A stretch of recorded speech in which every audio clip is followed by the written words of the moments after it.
군사보호국이라는 그런 아래서 개발이 많이 제한이 되어 있었거든요. 대가라지 하나 지불 없이 본인들만 국방개혁에 의해서 추진하고 있기 때문에 자기들 마음대로 이렇게 한다 그러면 여기는 사람이 살지 말라는 거나 같아요. 해방 지역은 뭐 생존권은 그나마 있지 않겠습니까? 근데 저희는 생존권 자체가 붕괴가 되는 상황이라 여기는 더 심각합니다. 국방부 앞에 몰려온 수백여 명의 사람들. 생업까지 제쳐두고 이른 새벽부터 상경한 양구 지역 주민들입니다. 8월의 폭염이 기세등등한 날씨였지만 주민들은 굴하지 않고 국방개혁 철회와 이사단 해체 반대를 촉구했습니다. 주민들 아니면 여기는 숲대밖에 있는 것입니다. 더 영향이 커지는 게 아니라 뭐 여기는 그냥 뭐 죽는 거지 뭐. 강원도 전방지역 거의 다 군인들로 먹고 살았거든요.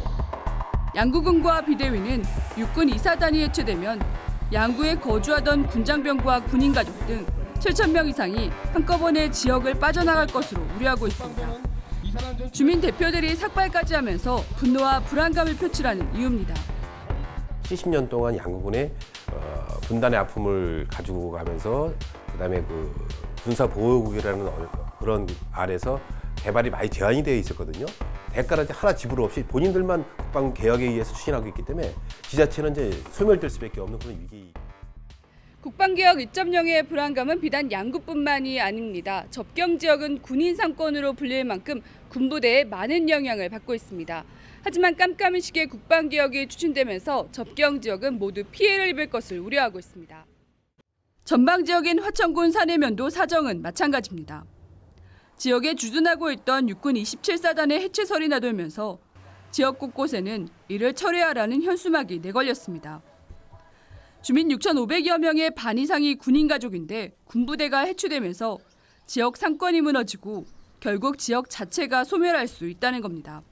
역사적으로도 저희가 70여 년 동안 군경제로 이 사내면 경제가 지탱해 왔는데 이게 한꺼번에 분실이 또 없어진다고 하면은 뭐 엄청난 타격이 오겠죠. 폐광 지역은 뭐 생존권은 그나마 있지 않겠습니까? 근데 저희는 생존권 자체가 붕괴가 되는 상황이라 여기는 더 심각합니다.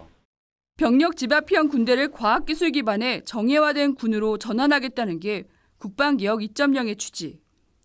첨단 과학기술을 기반으로 작지만 강한 군대를 만들기 위해 부대 통폐합과 이전 등은 불가피하다는 설명입니다. 군 복무를 할 장정 인원이 부족한 게 가장 큰 원인입니다. 즉 병력이 감축되는 부분을 첨단 장비와 기동력 있는 군을 건설하여 상세하겠다는 것입니다. 실제 국방부 중기 계획 등에 따르면 2024년까지 육군 병력은 50만 명으로 10만 명 이상 줄게 됩니다. 언론 보도와 지자체 예상 등을 종합하면 양구에 위치한 이사단이 올해 해체 수순에 들어갑니다. 또 화천과 삼척에 사단급 부대가 해체되고 철원과 양양에서는 사단과 군단급 부대가 2022년까지 이전 또는 통폐합되는 것으로 알려졌습니다. 현실화될 경우 국방개혁으로만 도내에서 16,000여 명이 빠져나갈 것으로 추산됩니다. 전문가들의 분석도 크게 다르지 않습니다.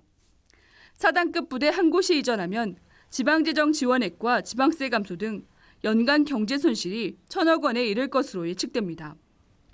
여기에 군납업체의 농축산물 납품 중단과 부대 이전 유휴지 발생에 따른 개발비 부담이 이어져 지역 존립을 위협할 것이라는 전망도 나오고 있습니다. 전체적으로 인구가 빠져나가는 부분이기 때문에 지역 재정이라든지 재정 여건도 안 좋아질 수도 있고요. 인구 소멸, 지역 소멸에 좀 빨리 될 수 있다. 국방개혁을 무작정 반대할 수는 없는 만큼 지자체는 자구책 등 다양한 대책도 고심하고 있습니다. 하지만 군사 기밀 등을 이유로 부대 이전과 통합 시기를 알 수 없다 보니 뚜렷한 대책을 세우지 못하는 실정입니다. 사실 군사적인 내용이기 때문에 저희도 체크가 안 돼요, 그거는요. 생각할 수 있는 거는 이제 유급이 나오는 거하고 어차피 국방개혁 입장에 따라가지고 전방 지역에 대한 그 군사 규제 보호 시설 같은 경우도 완화시키는 입장으로 해서 계속 개발 계획을 세우고. 이에 따라 접경지 경제공동화 현상을 막는 활성화 방안이 시급하다는 의견이 제기됩니다. 접경 지역이란 특수성이 있기 때문에 국가에서 공동으로 관리해야 되는 부분은 분명히 있었다. 이렇게 재난을 당하면 어떤 특정 지역에 재난특별지구 같은 걸 지정하지 않습니까? 그런 식으로 뭔가 정부에서 대안을 내놓고 그리고 이전을 추진해야 하는 게 합리적이지 않은가. 또 지역경제 붕괴와 소멸로 이어지지 않도록 평화지역특별법 제정을 요구하는 목소리도 커지고 있습니다. 접경지역에 대한 특별 지원이 되지 않으면 접경지역은 그야말로 지역 생존권이 걸리게 되는 것. 평화지역 재정지원 특별법이다. 이 정도 하나 좀 새로 제정이 돼서. 강원도에 따르면 육군본부는 다음 달 3일 철원과 화천을 시작으로 4일 인제와 양구, 5일 고성 등에서 국방개혁 관련 주민순회 간담회를 열 계획입니다. 이 자리에서 육군 측은 부대 해체와 이전, 병력 재배치 계획을 지자체와 주민들에게 발표하고 건의사항 등을 들을 방침으로 전해졌습니다. 국가 안보를 위해 60년이 넘는 세월 동안 각종 규제와 피해를 감내하고 지내온 접경지역 주민들. 뚜렷한 보상도 없이 또다시 안보를 이유로 희생을 강요당하면서 접경지역의 삶의 근간이 흔들리고 있습니다. 헬로티비 뉴스 한지영입니다.